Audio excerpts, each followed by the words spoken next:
You're tuned in to Last Stop Waterfowl Outdoors podcast. Waterfowl hunting and conservation is our passion. We cover everything outdoors, from the blind to the banks. Come along with us as we hunt and fish our public land reserves and bayous throughout Sportsman's Paradise. Tune in for interesting interviews and takes from much of the industry's most intriguing outdoor companies, content creators, guides, and historians as we discuss various topics as they pertain to our pursuit of waterfowl and everything outdoors. This is Last Stop Waterfowl Outdoors. Don't forget to like, share, and subscribe. Now here's your host, Jacob Robery. Hey, what is going on, everybody? Welcome back to an all-new episode of Last Stop Waterfowl Outdoors podcast. I'm your host, Jacob Robery, and it is good to be back with all of you again. Brand new episode after we took a week off.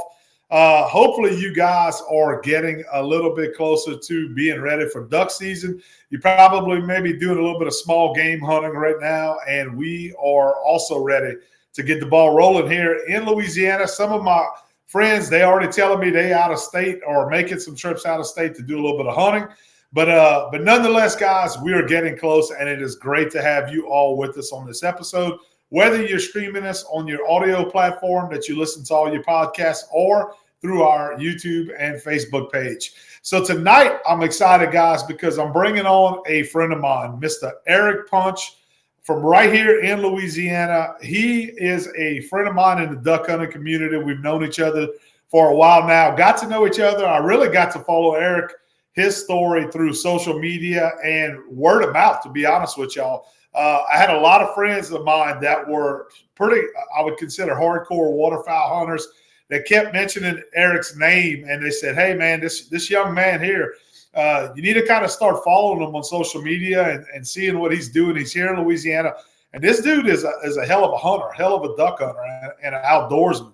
So I want all of you to give him a warm welcome. Eric, thank you so much, buddy, for joining us tonight for this episode. How's it going?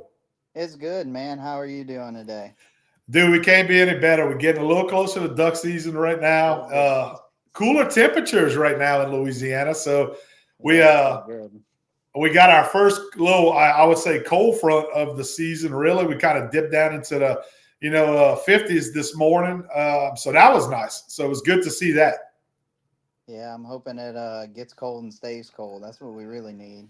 I know, man. We need that cold weather, and we've been needing some rain across the state right now, too, especially for us duck hunters. We need to kind of fill up all the reservoirs. We need some moisture to hit the ground for sure. I know where we are, a lot of places we hunt, the water's low right now, man. A lot of guys in a drought over the last month or two.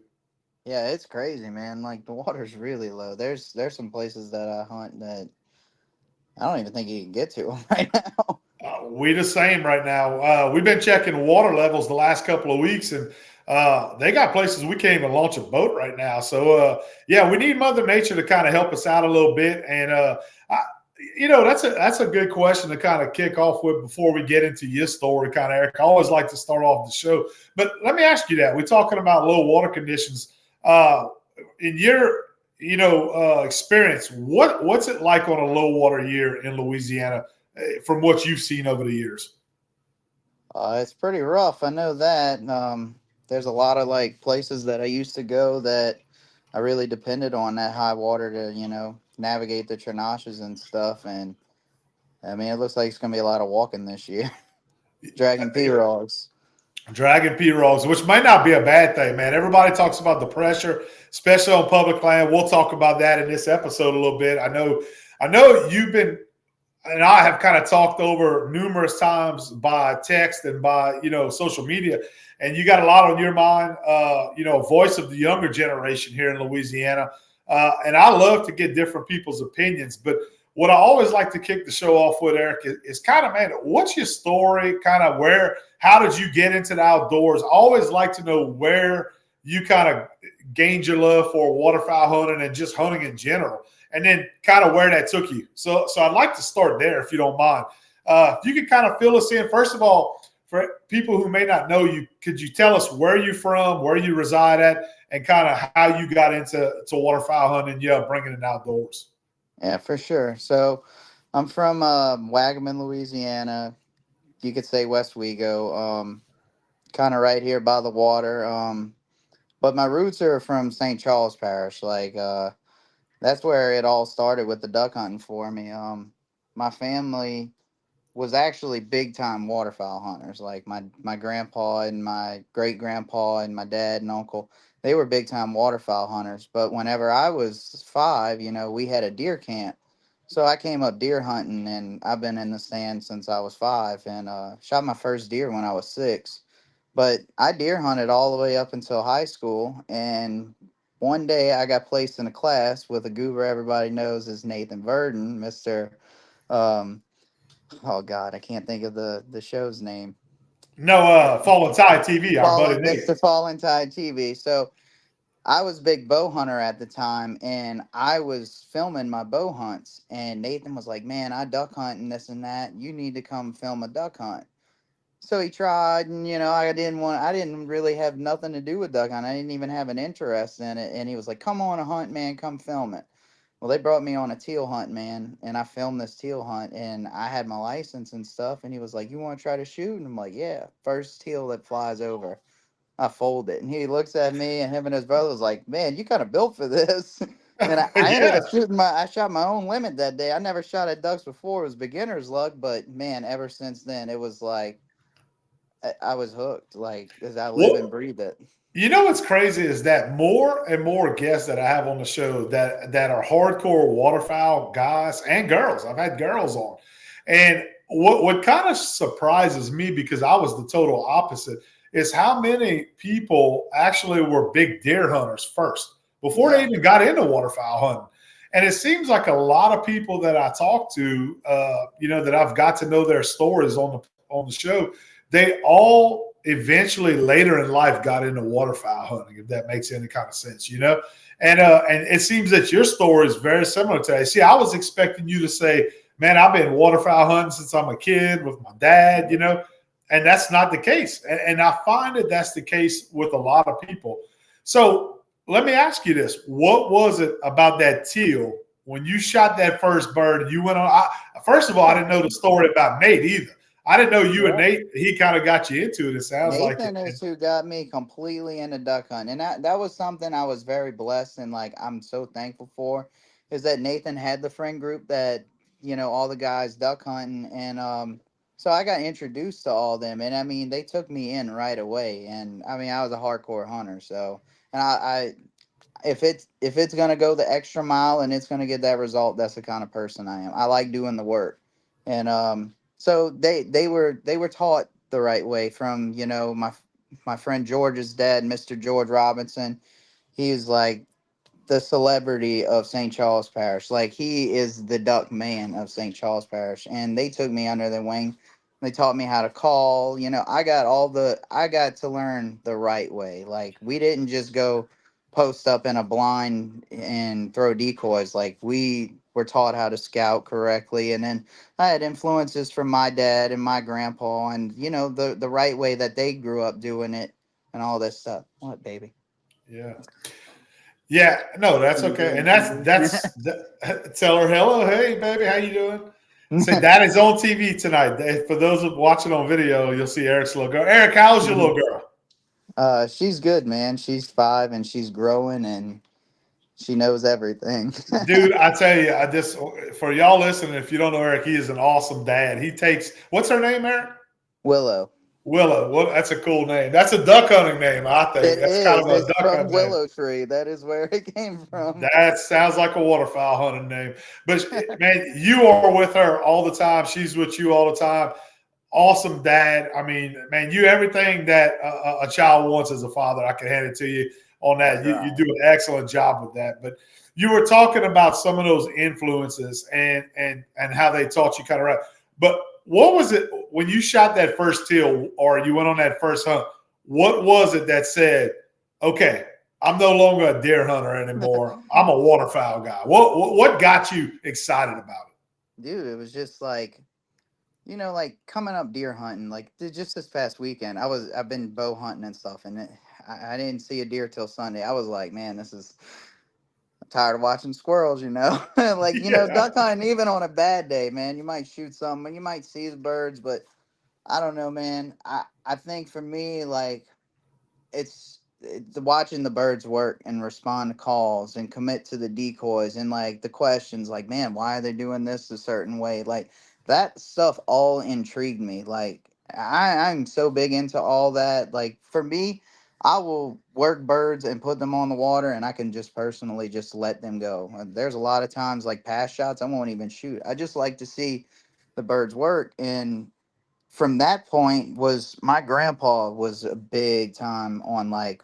working birds to decoys, and doing it the old school way. And he used to always say, it's the greatest feeling on earth when a bird that has been shot at from Canada across the United States picks your decoy spread, listens to you, and believes that that piece of plastic is real and sits down. That he said, you don't even have to shoot it. You've completed the art of waterfowl. And I mean, it really is true. And I mean, I love all that stuff. But that first shot with that teal, man, it was just like, I'm about to hang the deer stuff up. Absolutely. And you put that into such awesome perspective just now that you have a bird that migrates, and I tell people that I say duck hunters are different people, Eric, because you got to be a little, especially if you're a public land duck hunter, you got to be a Oh little yeah. insane. The hours that we wake up, the work that we put in, or the guys that are doing it, quote unquote, the right way. Uh, you got to be off, man. My wife to this day, I'm older now, and she says, man, duck hunting guys just ain't right. They're just not right because what y'all do is insane to go kill a bird or not even kill a bird sometimes. But it's funny you said also about for you the joy you get out of working the bird. You don't even have to necessarily take a shot. On my social media platform this week, I posed a question to guys, and I said to my audience, I said, hey, if you could only take a duck call or a shotgun with you to a duck blind, which would you take? And I had several people right off the bat. They were like, well, of course I'd take a shotgun. But you know that more people responded to, and I actually had some people direct message me behind the scenes, and they said, you're what you just said. And for me, when I was in my 20s, in my 30s, I would have been the shotgun guy, at Right. that point. But now I'm older and I look at it and I say, I'd rather take the duck call. And for me, it's seeing those birds working, and I think it's really always been that way for me. I just didn't realize it, because I remember growing up in the rice fields in Evangelo Parish. We had, I remember this specific hunt when I first really got into waterfowl hunting back then. And I remember seeing teal, and I'm still fascinated with green-winged teal to this day because you get these big wads, Eric, of green-winged teal. It might have 30, it might have 50, and it amazes me to this day how they all know to turn at the precise second, and they all know which way to Like bank. the wave. It's an instinctive thing, It's and amazing. I could watch that all day long. And I'm like you now. I could literally take my duck call, work them, and get them to do their thing, touch down on the water. And at that point, it's like mission accomplished for me. And even though it's not like that for everybody, I think those of us who kind of appreciate that, I think we're a little different, as a group of duck hunters that appreciate that. And there's nothing wrong with whichever way you go on that. But yeah, I'm with you on that. I know exactly where you're coming from on that. And you mentioned kind of your background, some of these people that taught you, and what I've always noticed and admired about you on social media, and since I've gotten to kind of know you through social media, is your love for Louisiana duck hunting history. Yeah. So if you could talk a little bit about Louisiana's duck hunting history, because you are of the younger generation. If you don't mind, how old are you, Eric? I just turned 30 in August. So you're a younger generational waterfowl hunter, what I would consider younger generation, and talk about that kind of that love and that importance to appreciate kind of where Louisiana came from in the waterfowl industry to where we are nowadays, if you don't mind. All right, cool, no problem. So we'll start out with my family's so deeply rooted into waterfowl, and like I said, I had no clue of it because I just didn't. They didn't really talk about duck hunting until I really got back into it, and then it was like wow. And like I said, my friend George's dad, he was actually the local game warden at the Cotahuachi WMA, which was where my family did a lot of their hunting. But they had property somewhere else, like they had lease land and stuff, and I'll get into that in a second. But anyways, my friend brought me over. My friend George brought me to his dad's house and introduced me and this and that. And we were from the same areas. And he was like, "Yeah, man." He was like, "What's your last name, buddy?" I said, "Eric Punch." And he was like, "Punch." He said, "Are you related to a Francis Punch?" And I said, "Yeah, man, that's my grandpa." And he just like, "Oh my God, do you even know who your family is?" And this is God's honest truth. I had no idea. Apparently, my grandpa was the greenhead slayer back there, and I didn't even know this. I brought this home to my dad, and then they started pulling out pictures and talking and stuff. Yeah. Well, my great grandpa and his dad before him, they did market hunting and stuff. Okay. So that's like learning my family's history really sparked it. I want to say it was I don't remember the area offhand, but it was in back of Lafitte. They had a camp and stuff, and I mean they did everything. Like it was work out there. It was you duck hunted, and you duck hunted, you catfish jug lines, you bull-eyed rabbits at night, you shot deer. Like it was out there for meat hauling. Like there was grocery running, and then Yeah. It was a before way of life for them. it was a way of life. And yeah, I mean, they didn't know any other different. And so that kind of sparked it. And I don't know, I was about 16 years old. I had a buddy bring me to West Monroe um, to go shoot mallards. And it was the first time I ever got to go do that. And we didn't really have a great hunt, but being out there, like that was a whole change of scenery for me. And I didn't even realize it. And my favorite duck, I mean, it sounds goofy and whatever, but it is a mallard. And the reason being, I love the way mallards work. They just respond to calls. They act so different in so many different places. Well, branching off from that, I started learning about Maurepas and Manchac and, um, West Monroe and all what it's got to offer, Tensas River and all that stuff in all these different places. And then that's all kind of branched. And then next thing you know, what really sparked it off was a couple years ago. Warren Coco did a podcast with Ramsey Russell, and Mhm. just hearing that stuff, like, man, I can still go back and start that thing from beginning to end and just Yep. like envision what it could have been. And then I got to go to a tour at the Go Devil place with Lance and see the pictures, and it's just like it just made it great. So I started traveling all over Louisiana. I didn't care if I killed them. I mean, obviously, if we shot limits, wonderful. That Mhm. makes it part of it. But to go to all these places, like if you go to Gaydon now and you just go walk down the block, like man, you see all these old shops that are like they're not in business no more. But it was just like everything ducks, and Mhm. that was the duck capital of Louisiana. And it's just like the history of all of it, the market hunting and stuff. It's if you're not a duck hunter and it just doesn't capture you and just write the pictures in your head, like I don't think you're really into it. And our state has so much history. I mean, we were once one of the best states in the United States in the Mississippi Flyway for duck hunting. And I mean, it's just man, I could just scroll through different podcasts just looking for it or YouTube, and Yeah. it's amazing. We really Yeah. did have one of the best waterfowl ecosystems in our country at one point in time. Yeah, and that's so awesome that realize you sound like you captivated by history to begin with, and then Yeah, you mix in the I waterfowl one with all that, and it's like it's a perfect rabbit hole to go down, it is. and I mean, how important?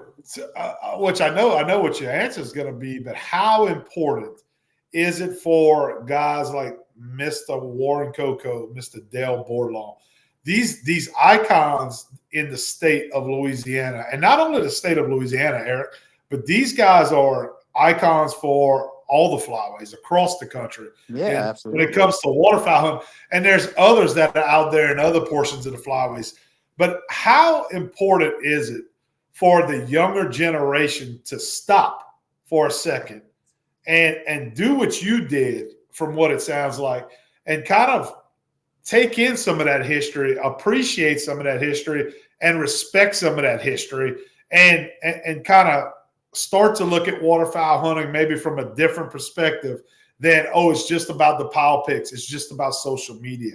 I want your take on that, and if you could answer that, I'd like to hear your opinion on it. I mean, you named a couple of them, like Phil and all them. Like, man, these guys really were pioneers of the changing of waterfowl. Like, without Mr. Warren Coco, would there have ever been? I mean, a surface drive originated from a longtail. Would we even have that? You know, awesome thing that we use. I mean, just think of how hard it would be. And it wouldn't be hard for me because I enjoy the struggle. But like a lot of people that are into it these days, they wouldn't even be there. Or like a double reed duck call. Not everybody can blow a single reed. If a double reed wasn't invented, just think of how difficult. Now, I'm not saying it wouldn't have been invented, but think of how many opportunities for people to go harvest ducks if they couldn't blow a single reed. I mean, you could get on a whistle and stuff, and a widgeon whistle will go a long way, but just, like those Yeah. things, I mean, just anywhere, not just Louisiana, people pioneered, like the guys in Texas that started out with the pillowcases. A lot of people don't know that goose hunting Yep. silhouettes came from a pillowcase. A guy That's went to the exactly right. hotels and wrangled up pillowcases. And I mean, that kind of stuff, if you love it, I really believe it's important because look, man, I ain't gonna lie. I got a lot of pile pictures and I've taken a lot of pile pictures in a lot of different places and it's awesome. Mhm. But what is it without, knowing what you're actually doing it for? What are Yeah. you doing it for? What do you love about it besides just killing a duck? Because it's not about just to kill. Like Yeah. you got to appreciate the animal and you know, those kind of things are Absolutely. what I think is important as far as learning the history of waterfowl and history of our state. I mean, there's places that I go and they ain't got no ducks there no more. I'm just captivated by holy crap. Like at one point in time, there was 300 mallards lighting in this spot, and might not ever kill a duck there. I'll go hunt places like that where I might shoot a wood duck and it ain't nothing to brag about. But hey, man, at one point in time, somebody sat right here and shot big limits of greenheads and grays and widgeons and stuff. You know what I mean? Yeah, it just it's something that it's chasing the myths, it's chasing the stories. I think a lot of us that truly appreciate it, there's something about it. I live 10 minutes from Maurepas Swamp. My wife is from that area. She grew up in Lutcher. My father-in-law is a huge deer hunter, but he was a duck hunter back in its heyday as well. You had no choice; you kind of had to be. And I find myself, we have a camp there. Her family has a camp there. And I find my place sitting in there every year. And I'm sitting there and I'm looking at these old holes that just used to be, he told me were fantastic. And it's almost like you could hear the whispers of the old days, Eric. And I know that sounds cliche, but there's something about that swamp, and that's just one area I'm talking about. But when you're in these old historic areas that used to hold ducks or at one time were in their heyday just phenomenal, a lot of people forget about them, Hmm. and they're forgotten, unless we share stories about them or you have somebody kind of talk about it maybe, nowadays. But there's something eerie about being in those areas. It's almost like you could feel that little bit of the old days again. Or Yeah. you might see some of these old camps that are deteriorated now that once were these big, phenomenal, overpopulated hunting camps that were well known. And these big clubs, whether it's deer, camps or duck clubs, whatever it is, it's a pretty cool feeling if you still get to visit those areas. Hmm. And you're so right, because without those people, like we talked about, like Coco, and now you have Mr. Dale Bordelon doing his thing. Like Mr. Dale's a great example. He's passing on the heritage of the dugouts, the old style dugouts and stuff like that. And now there's a gentleman that I see he has on social media with him that's of the younger generation, and he's interested. He's teaching him. He's passing it down, and that's so important, because if we Yeah. don't have people that are doing that, then where's it going to end at? It's going to end with them, possibly. Yeah, we don't want that to die. I mean, We don't absolutely. want it to die. We absolutely don't want it to die. So It's yeah, like, man, a lot of people tell me like, I mean, if I meet an older duck hunter, dude, you're in trouble because I'm gonna sit there and pick your brain. I'm gonna ask you every question. I want to hear those stories. I want to be captivated. Like a friend of mine, her dad, he is a big duck hunter in Bayous, and he's like, man, we used to sit on the dock out front of our camp, no decoys and shoot limits, and it's like, I'm just sitting there, just starry eyed, like, man, just imagining that. I can't relive the '80s and the '90s, and the golden era of it, but those stories, they help me do that, that's Duck right. hunting isn't what it, dude, it's not even what it was 5 years ago. I mean, it's really tough. Yeah, It's hard to put in work right now because you could put in the work and kill two or three. And at the end of the day, it's not about the kill, but it's expensive. So, it is. you got to suffice for that. But man, Yeah, just like, it's not a cheap hobby. no, it's not. In years, I keep all of my pictures.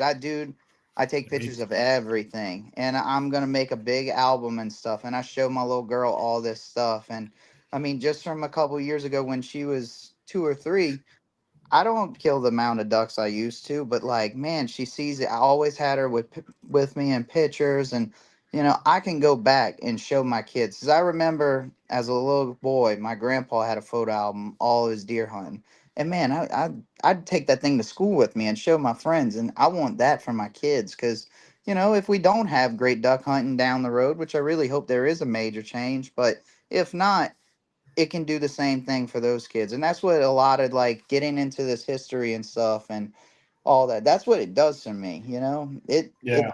it's a love for it. You got it. If you love it, yeah. But I mean, if you don't, and you're just in it to go kill some ducks, I mean, Let me. those people fade away though.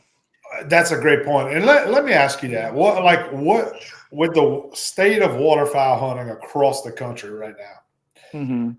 In your opinion, why are so many people coming to, because they look, if you look at the statistics, they tell us, they say, well, license sales are down and this and that. But you being a public land guy, which we'll get into in a second, we'll talk a little bit about public land. I mean, do you see that? Do you see numbers down when you are hunting through Louisiana and maybe even out of state if you had that opportunity? And, No. and why? I wanted to get your take on that. And then also, in your opinion, why do you think people are coming into waterfowl hunting? Is it for the love of it and the history of it, or is it for the clout that comes with it and the notoriety that comes with it? I want your take on those topics if you could. So I don't get that with the sales being down, man. I get it. A few years ago, there was a lot more, but I can't tell you a public boat ramp I go to at 3 or 4 in the morning that ain't packed. Like, man, just Catawatchee. When I first got my boat when I was 18, my first boat, there was like 5 or 6 guys in the morning. And some days, on your holidays like Thanksgiving or Christmas, or Christmas Eve, there would be more boats there. But dude, like, I passed that thing on the way to work 4 or 5 o'clock in the morning. That thing's packed all the time during hunting season, like packed on weekdays. And that was the thing. I used to slip Absolutely. away. I used to have some good hunts on when I worked 410 schedule. My Fridays and occasionally Thursdays, I'd have some magical hunts. But dude, it's like 5 to 6 boats every day, and then on the weekend we're talking 20 boats, and I don't even think they got enough birds to hold in certain areas. Like, I don't see it. I just went to Arkansas and Stuttgart, and man, I went to Max Prairie Wings, and it was like, it was cool. I just went on a random Friday, man, and it was packed. It was snowing, and there was people. I mean, the store was packed. I don't see where the sales are down. I don't want to say anything, but I think they're trying to like, I think they're trying to make it sound better or worse. I don't really get that. I do see that we have a problem with our birds, and I don't know whether it's short stopping or the weather. I don't really know what that part is. I mean, I was in Arkansas and we killed maybe like 5 ducks, and we were hunting in a snowstorm. We obliterated the geese, but Yeah. I mean, it just, dude, all I saw was spoonies. I didn't even see green wings out there. I saw like Yeah. 5 mallards. I'll be Um, there. I don't see where the sales are down. And honestly, I can tell you this: since COVID, I've seen a humongous spike Mhm. in the mud boat sales. And I'm Yeah. not saying it's a bad thing. It's really not. But Yeah. when I first got into like owning my boat and stuff, like man, even Venice, like Venice was packed on opening weekend, but dude, you got to park down there on a Tuesday now I know. before the season even started. It's like, and I'm not saying out of state hunters are bad because I got some friends from out of state. I love them to death, and they do it Mhm. hardcore, and it's not a bad thing at all. But I just think like TikTok is ruining the mud boats. Like all the everybody's worried about is going fast these days, and I get it. It's fun. I had some souped It up is. ones, and it's awesome. Yeah. But I just, man, I'm not trying to say nothing. I used to wear Sika all the time. You know, Sika's a great product. Sheen's a great product. They're all awesome products. These dudes are owning Sika before they even shot their first limit by themselves. Like it's not. That's not what it's about. And I'm not. I don't want to go on the generation like I'm Yeah. attacking them, but I No. just don't think that these kids were like. It's so easy to get a boat loan now, and then this one's doing it, so they want to do it, and I love it. Hey, grow the sport, but it's growing in the wrong way. It really is. Like In what ways? Because look, like you said, I think I don't think any generation does it all right. That's just right? my No, opinion. I don't think the older generation does it all right, and I don't think the younger generation does it all right. I don't mm, think I've done it all right coming up through the years, and just like you probably don't feel that you've done it no. the I'm right way always all trying the to time. figure out how to do it better. We're It's human. We evolve. We're hunters. We evolve. But you did make a point and say that you think it's going in the wrong direction in certain ways. Elaborate on that. What do you mean by that? I mean, just pick a handful of the kids and ask them how many of them like truly love it besides just killing ducks. Like honestly, um, you know, bragging rights are cool. I get it. When I was on top of my game, I had the pictures and I bragged and Mhm. everybody knew me because oh, Eric's killing ducks, blah blah blah blah, so on and so forth. I get Yeah, that. That part is awesome. We're all men, and that's the best part of it. But it's an ego thing, and it's and an ego thing. man's ego, we get boosted by stuff like that. That's human nature. Absolutely. You It's do, human nature. Absolutely. But It's like the the hard work part, the scouting. Scouting is going it it, it makes me disgusted how scouting is going. you think Like old school scouting is a thing in the past for most duck hunters nowadays? yeah, and like a lot of people that are my age are like even down to like 27. I know I keep up with a lot of guys that they're killers and stuff, and man, it Mhm. just pees them off because like I think drone scouting is awesome, but I think it's illegal. I mean, I don't have the access to that. I think it's wonderful because you don't bother the birds. But like, Yeah.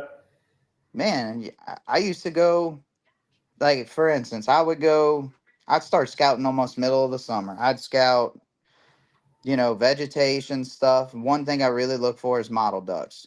When Mhm. big duck season comes, well, those mottle ducks have been on feed all year. They live there. 9 times out of 10, and it's not always 100% correct. You might find some birds where those mottle ducks are going to stay in an area for a reason. They're not going to make their life hard. They don't fly too far, from their roosts and their feeding area. So that was like one thing I did. That Guys, was an old school I'm trick. gonna stop you right there, guys. He just gave you a very valuable tip for those of you listening, right there, Mhm. Eric. I'm gonna tell you when I first heard about you and your name out there, I was told, and this is I forgot who told me this. It might have been I don't want to say it was Lance, but it may have been Lance Coco told me. He said I think it was him that told me, but whoever it was, anyway, they told me they said this kid Eric Punch. They said he's that dude when it comes to waterfowl. They said he is scouting in the middle of the summer when nobody's thinking about ducks. Eric Punch is out there scouting Venice, He's scouting these other areas, and he was speaking. Whoever it was that told me that was speaking very highly of you. I think it was Lance, because when I went do the tour and stuff, I had just come back the weekend before from scouting, and we had talked about it This and was stuff. this was several years ago. He told me this. Whoever it Hmm. was. That's when I first heard your name for the first time.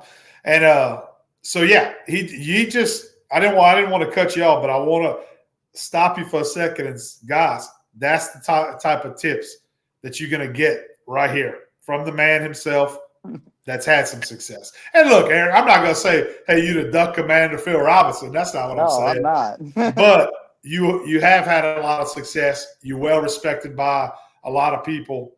That's a great tip you just gave. So go ahead. I'm Thank you. sorry. I I didn't mean to cut you appreciate off. that.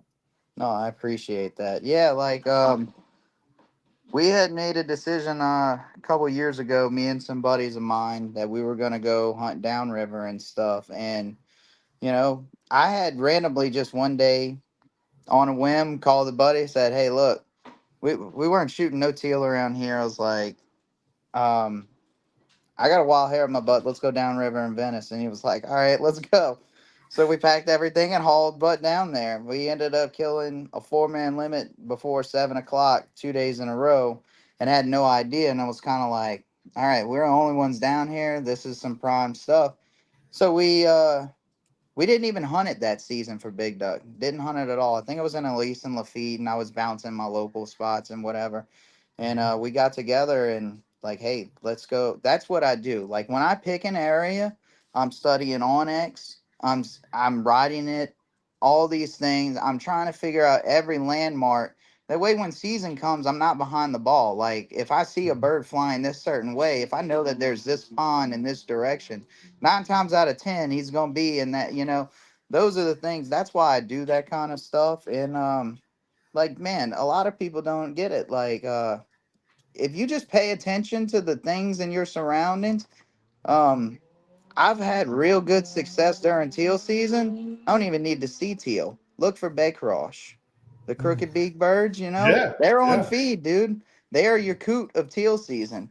And I've taught a lot of my younger partners that, and it works. I mean, it really works. It's just understanding things and spending time out there. Like, there's a lot of mornings, especially before opening morning, I would pick 2 or 3 areas, and I mean, I don't do it no more, but I used to take off of work like 2 or 3 days in advance, and I'd sit this morning, get up early, like I'm going hunting, me and my dog, and just sit with binoculars and just watch. And then that would determine my opening day, where I'm gonna go.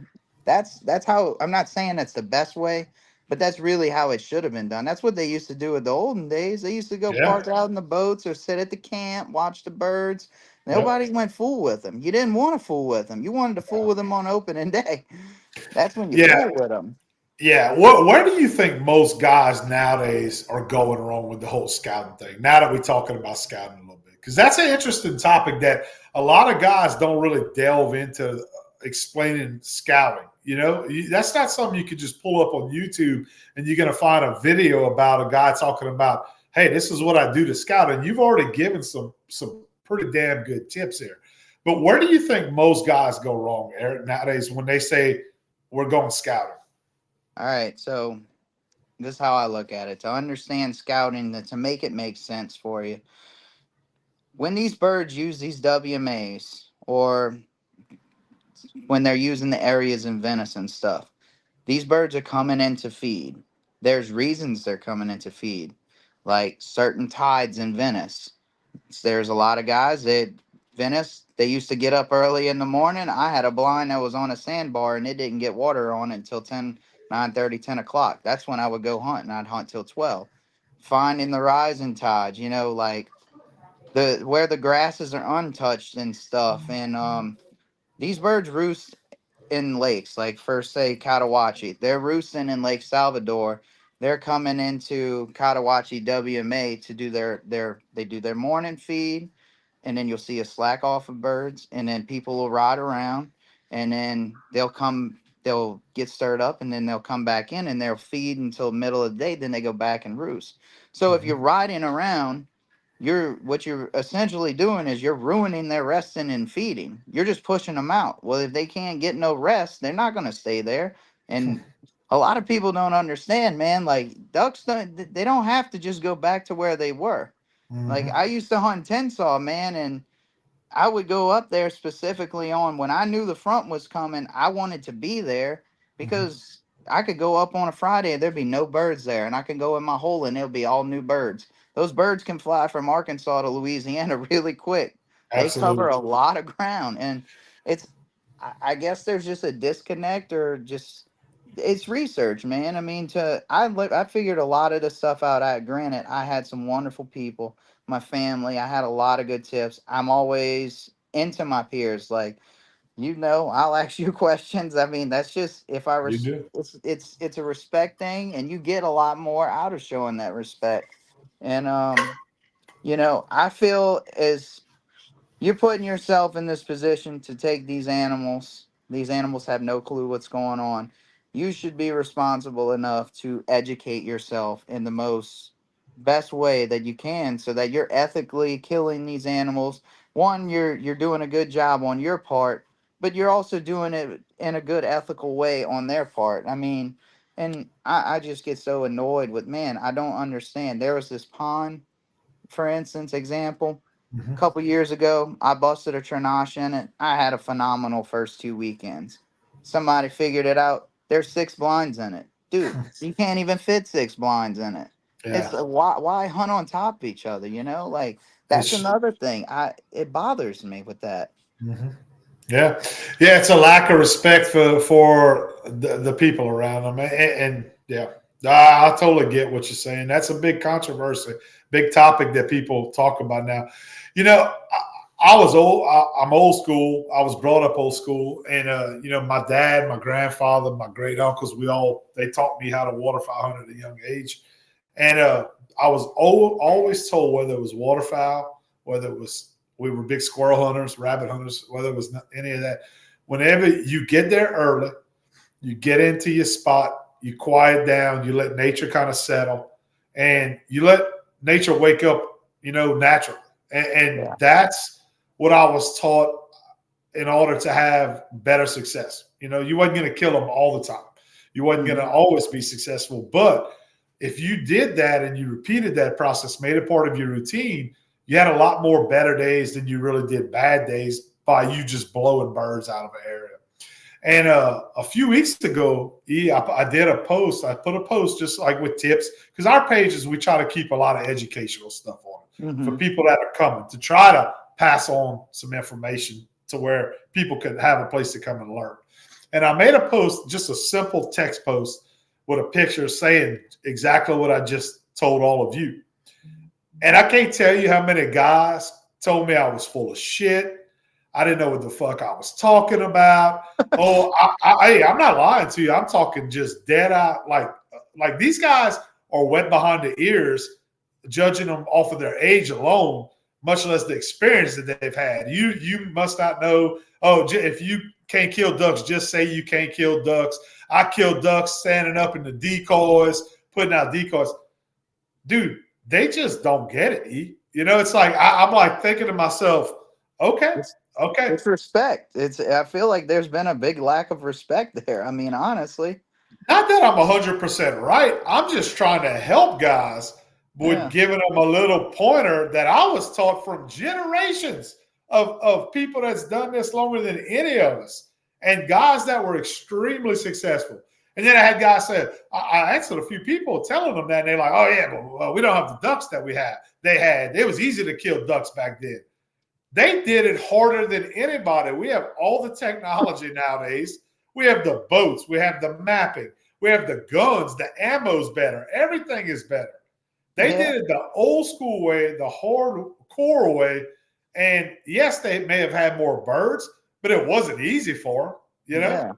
So, and it blew my mind when I started getting, because I mean, look, social media, you're gonna get the best and worst of everybody. I always say that, and that's just part of it. That's when you put yourself out there and you have a platform, they're gonna hate you, they're gonna love you, and that's just the way it is. But Right. the overwhelming response and lack of respect that, like the answers from the answers they gave, I was kind of taken back by it and saying, wow, and if you continue to follow these practices, running in with the music blaring and running in being loud and running in 30 minutes before daylight. And you think that these birds are going to stay? That the little bit of birds that you're saying we have nowadays, you think these birds are going to hold to these areas in the morning? Yeah, we always say this. In the last decade or so, me and my friends, a couple of them I hunt with, that are good duck hunters, that we always say, you don't think these birds that are sitting in these WMAs hear all this commotion coming when all these boats are coming to these spots, and they don't get their asses up off the water and move on to an area, maybe a preserve or something where there's no pressure that day? I do. I think that. Yeah, What's that's your why they take on stay that? in the refuges. That's exactly right. Right. But guys will go, but they'd rather do their deal, and this is old and young. I'm not saying it's a particular generation. I've seen it on both sides.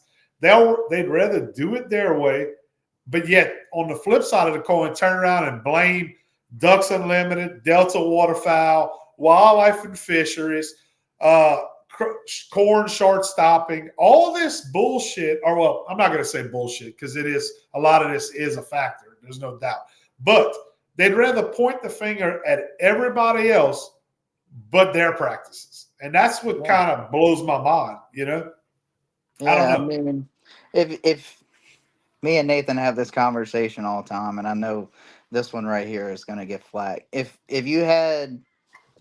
I had one wish, it would be completely do away with surface drives. And I've owned them. I love them.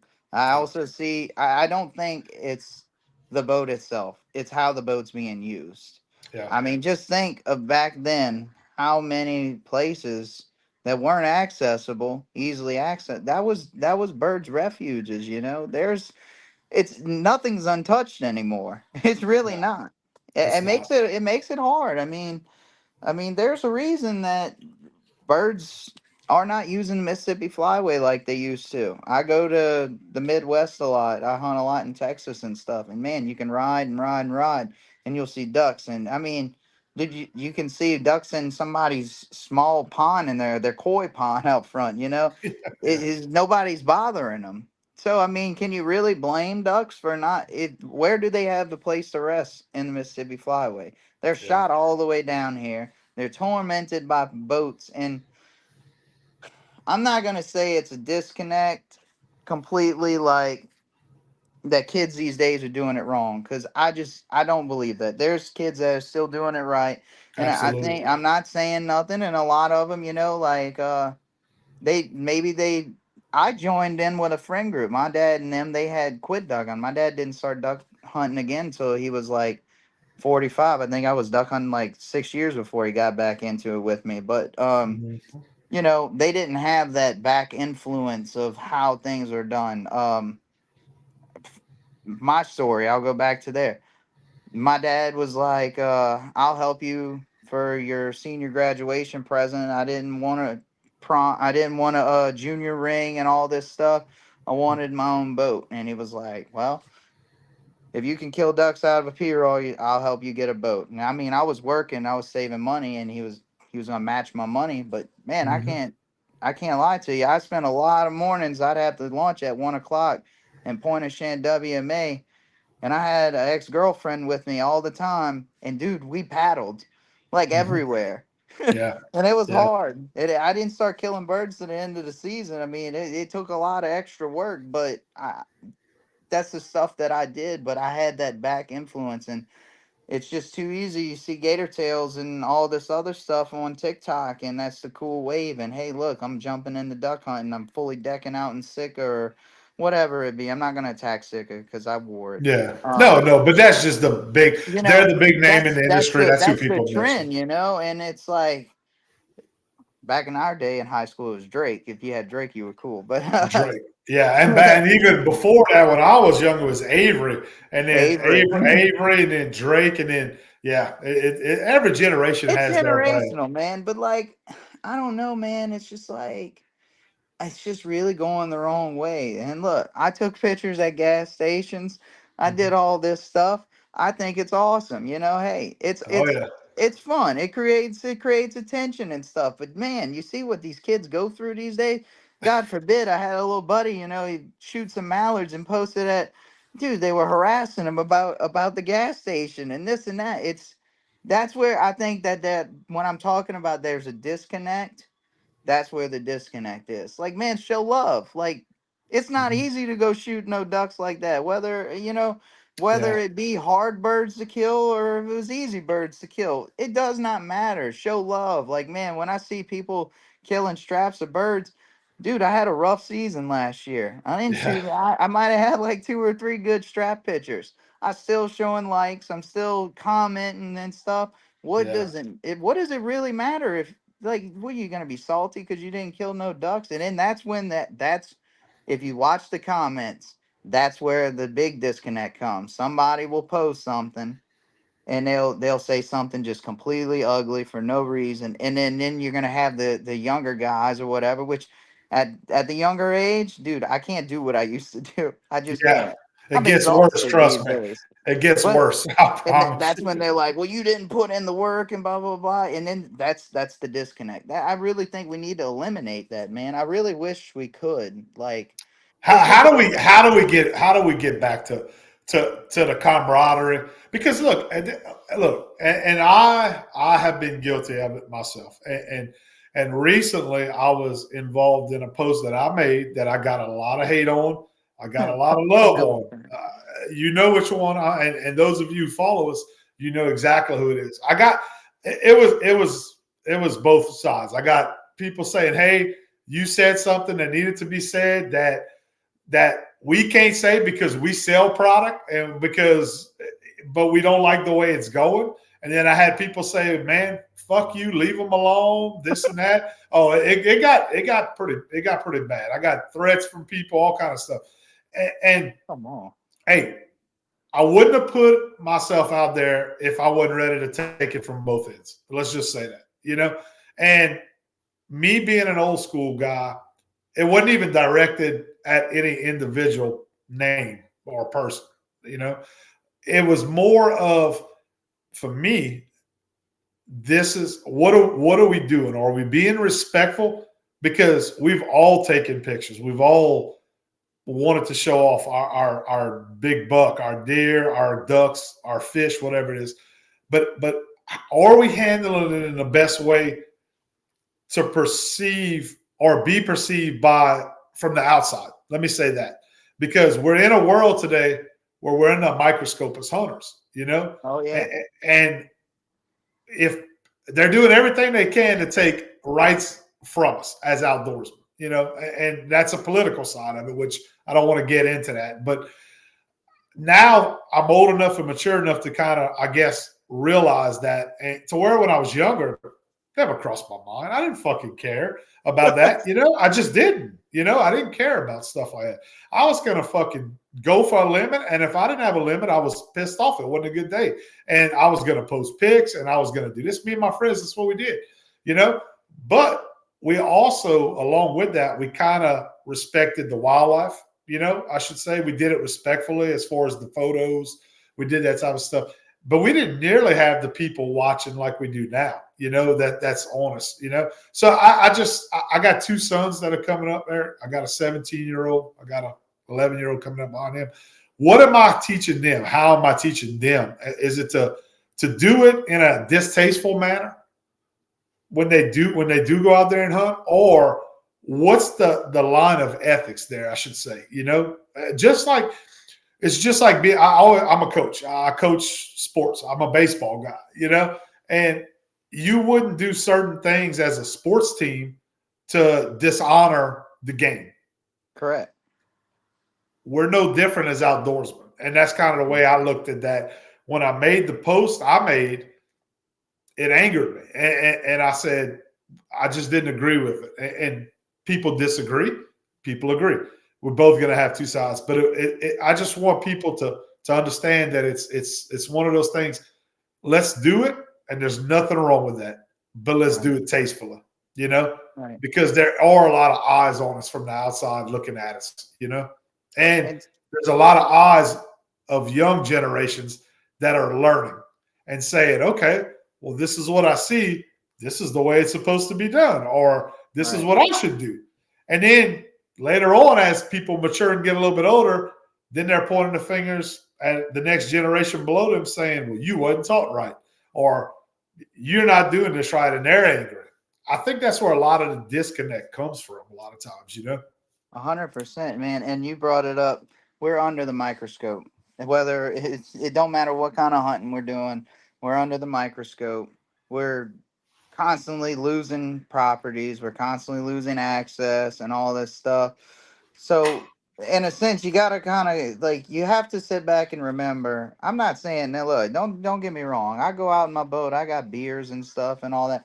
But still, like in a respectful manner of things. Like I have a lot of guys that I take with me that are younger guys, and look, I push the crap out of them, and I don't want to take them hunting and they just going there to go shoot ducks. Like I want you to be a part of it. I want you to absorb what I'm doing. That way in a couple years, when I can't do this crap no more, like as far as I don't have time or whatever, I'm gonna have a growing family at some point.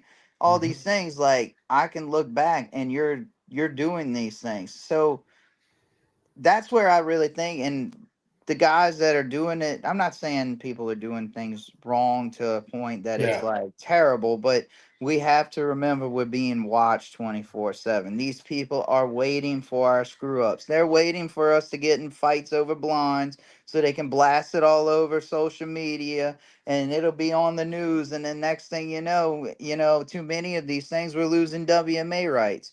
Yeah. Look, if you go out and you go scout and you build a blind and somebody gets to it, I want to set you on fire, but I cannot. We know what we it's just pure disrespect to do that. But maybe you can have that conversation. Like, look, man, I really busting my ass over here doing this, and hey, look, you got it this morning, but look, let me get this thing tomorrow. Okay. Yeah. I already put in my work. And it's hard, don't get me wrong, because I mean I pull up fuming, I'm ready to cuss anybody out. But in the end, too much of that, man, it's gonna put a bad light on us, and we don't want to lose that. Yeah. You know, a Well lot of us said. don't have access to private lands and stuff. All we got is our WMAs. I mean, I don't have any access to private land. I got one or two little spots, and it's one hole. I can't overburn it. So a Yeah. lot of my use is on WMAs, Well, and you gotta respect. You gotta respect. Like, man, dude, it pisses me off. I go ride around, and there's freaking shell boxes in the water, and there's drinks and there's snacks and stuff. Just keep it in your damn boat. I Like know, man. they're That gonna is an take it issue. from us eventually. That is, and that's a great point you bring up. It does, like nowadays, especially, that's so common, dude, that you see that. You see, like you'll pull up at the boat launch and there's shell boxes, there's food thrown, energy drink cans. Like, we're the ones that are bitching sometimes, but we're not even taking care of our own resource sometimes. Yeah. You cannot be the guy who's pointing the finger at everybody else, such as, wildlife fisheries and all these organizations, which I'm not saying I agree with everything they do, and I don't think they do Right. enough sometimes. But we can't be bitching and pointing the finger. And that's the type of care we're taking of our own facilities, our own Right. resources that we have access to. So, yeah, I'm Like with you. I agree. we're blessed to have these things. They don't have to give them to us. It's just as easy as they took them from the people that, like the one by my house. It was a big time duck club and stuff, and the doctors and lawyers, and took that from us. Don't think they can't take it back from us. No Like they joke. can. They Yep, they could up and say screw all of us and sell it out. They've done that places quite a few times. I don't they even say. have. I don't know about Louisiana how many they've done it, but they do it, man. Yeah, yeah. Well, and then you're hearing it more in the news now about the government selling off land, states selling off land, this and that. Because look, we're not in the best of times. A lot of people coming out of the recession that we were in, they're not in the best financial positions. No. So, including the government agencies, the local government agencies. So, if they got to sell property to get back in, good standing or positive standing, they're going to do what they have to do. There's some guys that buy where my camp in the Chaffalot Basin is, and you probably heard of this, South Form. That's an area on Sherburne Complex. They this year for the first time they closed down all bow hunting for deer, all small game hunting on South Form. Did this and that, and all of a sudden it hit the forum. Now the notice went out over the summer. Well, guys are just noticing it now. And they had a post this week on one of the WMA pages. They're like, we're just going to let them take the land from us and not be able to access it and hunt without a vote. Yes, that's exactly what they could do. If Yeah. you know, and I'm not saying that particular instance is a result of us not taking care of something, but that's how easy it was for them to say, hey, this is the new rule. You can't hunt it, anymore. Mm-hmm. It could be a popular waterfowl hunting spot that we might have right now that people go to. It could change that quick in one season. How quick did they take hunting places and turn them into refuges? Very quickly. Yeah. There's a Very podcast quickly. where Dale Bordelon talks about a place that they used to smack at. It is a refuge now. It can Yep. happen like that. Man, they don't care about our word. No. They're gonna, they'll let you destroy it. They don't. Yeah. That's what they want us to do, so they can take it back for whatever purpose. We got to come together. And man, I'm gonna tell you, a couple weeks ago, I was listening to this podcast. This little guy, he's like, I want to say he's in his late 30s.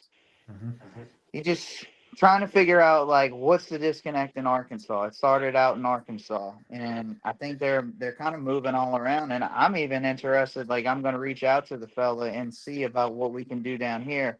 It all started as a boat ramp cleanup, on their public WMAs, public hunting spots, Mm-hmm. and it started out one or two people showing up, and then this little high school kid, he's big into duck hunting. He came, and all of a sudden it just blew up from there. We live in Louisiana. What's our number one thing we like to do? We like to cook. How hard did we love mud boat rides? Let's get together, different generations. Maybe somebody do a cook, figure out up the boat ramp. Hey, we want to go mud boat ride. Let's go mud boat ride as a plan. Let's go ride out there. Let's clean up. Let's take care of it. And this stuff started out as just a nothing thing. It was trying to get the different branch, and I really think I think that would be a big thing. I'm not saying anything about any big Ducks Unlimited or Delta Waterfowl things, but like those things are for raising money and stuff for our wetlands and stuff. It's not really about getting to know each other and stuff. I mean, dude, if I wouldn't have got taken in by the people I got taken in, who knows? I might not have killed the ducks that I used. And Yeah. some kids don't have families that are hunting families, and they're trying to get into it. They don't know. All they know is hopefully they find the right YouTube channel with the right people, the right information. They might be two or three hunting buddies that hey, look, duck hunting looks fun, deer hunting looks fun, whatever it may be. But they're going about it wrong, and they don't have nobody in their families. That's really a blessing to come up in a family where you have that kind of background, to know the rights or wrongs or be taught the OG tricks and all these things. Mm-hmm. That needs. I really do help for as far as bridging that gap. Just it's hard. I do it too. Like man, I get pissed off about a lot of shit. Yeah. I think a lot of us do. It's a lot of us, that deep down emotion, that passion for the sport. It kind of erupts sometimes, and it's not always in a positive way. But that's what we got to kind of channel. That's what we got to kind of figure out. And you mentioned going to YouTube. Some of these people that don't have, or going to wherever to get their information from some of these people. Who are some of your idols? Like if you're talking right now to a new waterfowl guy that's maybe coming into the sport, who's somebody that you would direct them to, maybe a couple of places to go and get good positive information? Because like you said, there's a lot of misinformation out there. There's not every place you go to's got good information. So maybe who's some of your idols out there that you like to follow, or maybe learn a little bit from, that you would recommend that they could do? I really like Ramsey Russell. His podcast, his Instagram, like I love how he makes the posts. might post one duck, but he's going to sit there and tell the story. Yeah. Mr. Dale, of course. Um, I get a kick out. Likes my bird picture. Cool. Feel popular doing that. Won't leave me alone. But Lance, man, I wish Lance would do something, man. 'Cause God, I love talking to Lance. He's an idol of mine. I want to get Lance on. I have been after Lance for several years now to come on. I said, everybody knows your dad, but you know how much information Lance actually has? And Lance is entertaining. You talk to Lance, you know that. If you know Lance, he is good comedy, but he's also a book of knowledge, you know? And to see the things that he's seen to go along with his dad and on his own experiences he's had. Because I'm going to tell you, I don't know if you've hunted with him, but he's a phenomenal hunter, man. He knows what he's looking for. He's grew up with it, you know. And I've been asking him. The point is, I've been asking him, hey, I got to get you on, but he's so damn shy when it comes to stuff like this, you know. He don't say shy, but I'm gonna say it's like he feels uncomfortable. It puts him in an awkward position, I guess. But I'm gonna try my best to try to get him on with us again, and see if we can get him to do some talking. Yeah, I love to pick Lance's brain. Obviously, Mr. Warren, I love everything about his story and all that. I love Phil. The whole Duck Commander crew, they're awesome people. I've been fortunate to meet them, and they're golden. You know, they're really nice. You know, love put out the positive.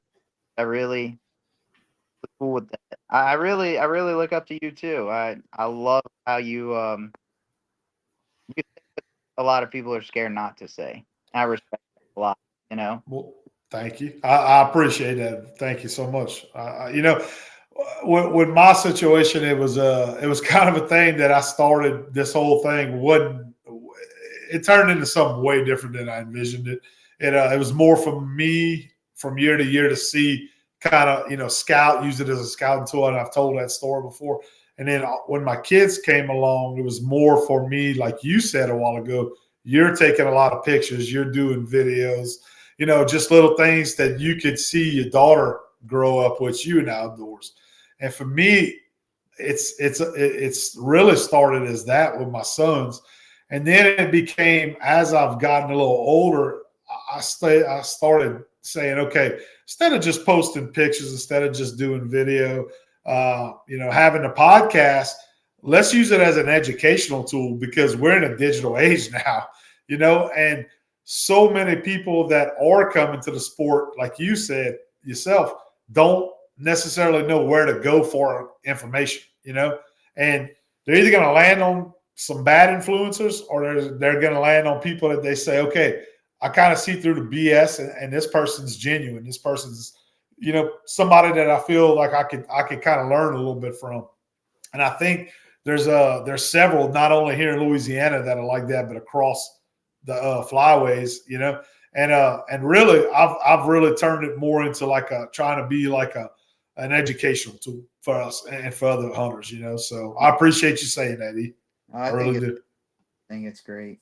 Well, there's one more guy, like I mentioned him before. I'm sure people see him floating around on the waterfowl forums, Mr. George Robinson. That man really taught me a lot. Like, he taught me how to blow a call. And if you ever in St. Charles Parish and you mention him, he was our Phil Robinson. Dude. He killed I've heard the name. I've heard some stories, and there's some stories to be told there. Oh yeah. Yes, sir. Well, meet that family as well. That's awesome, man. Well, E, look, we're over an hour now. We just over. I don't want to keep you too long. I know you got a little girl that's waiting to talk to daddy and tuck her in to bed tonight. But look, man, I appreciate the time you spent with us tonight. I can't tell. I'm really moved this season. We're in season 9 of the podcast, and I've had several guests on the show with us this year that I'm really moved by, you know, and I try to pick guests that move me not only from a respect standpoint of, hey, they got some stuff that they do right and they're excellent hunters, but also individuals and kind of their story and kind of what they stand for. And you're one of those people that I respect the hell out of, and I appreciate you taking time to come on with us tonight. And I think a lot of people were able to pick up some little tips from you tonight and also get to know you a little bit better. Yeah, if you ever want me back, I'd be happy to talk. We'd love to have you back, man. And hey, I'd love to, there's a core group like Nate and I get together every so often. We'll do like a kind of season report type deal, kind of just get really what we've done it in the past, me and Nate, with a couple of, we've had Roland Cortez on with us, a couple other guys, and do kind of a round table, get us a group of us together and let everybody kind of, talk and do their thing. And that's something that I kind of want to do this year. And I'd love to have you back on, man, to join us. Anytime, man. I appreciate it. Well, look, buddy, I'm gonna let you go. Thank you so much for the time tonight, and we'll have this out this week, man, for everybody to check out and listen to. And I'd appreciate it if you share it as well. Yes, sir. Thank you again, buddy. I appreciate the invite. All right, Eve. Good seeing you and good talking to you. We'll talk soon. Yes, sir. All right, buddy. Well, guys, there we go. We have another episode in the books. Man, closing thoughts. That's a young man right there. That's top notch, man. Eric Punch. A lot of respect to him. Like I told y'all in the beginning of the episode, I was turned on to him by some very good hunters here in Louisiana that are well respected, and his name started coming up more and more and more. And I started following him on social media a couple of years back, and we talked. He actually hit me up. I hit him up a few times, and we had talked about getting together on an episode last season, and we never made it happen. And this season, he reached out to me and he said, "Hey, I'm still interested. I want to get together with you on an episode.